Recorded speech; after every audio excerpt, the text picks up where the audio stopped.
मुख्यमंत्री देवेंद्र फडणवीसांनी जागतिक महिला दिनानिमित्ताने महिलांना शुभेच्छा दिलेल्या आहेत।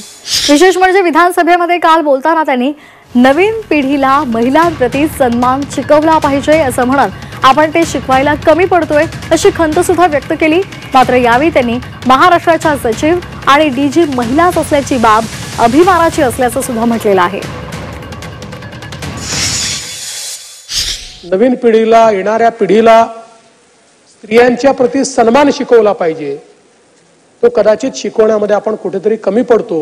या महाराष्ट्रामध्ये महिलांना सुरक्षितता मिळाली पाहिजे, त्यांना संधी मिळाली पाहिजे, कुठेही स्त्री पुरुष विषमता आपल्याला दिसेल अशी अवस्था येऊ नये, अशा सगळ्या गोष्टींकरता शासनाच्या माध्यमातून वेगवेगळे कार्यक्रम आपण आखतो।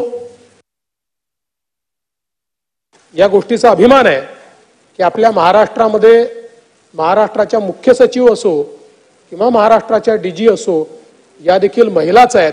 ही देखील एक मला असं वाटतं अत्यंत महत्त्वाची गोष्ट आहे। लोकसभेने मंजूर केलेलं असल्यामुळे 2029च्या लोकसभेमध्ये आणि विधानसभेमध्ये आपल्याला महिलांचा टक्का वाढलेला दिसेल आणि मोठ्या प्रमाणात महिलांचं प्रतिनिधित्व हे कायदे मंडळात देखील आपल्याला पाहायला मिळेल।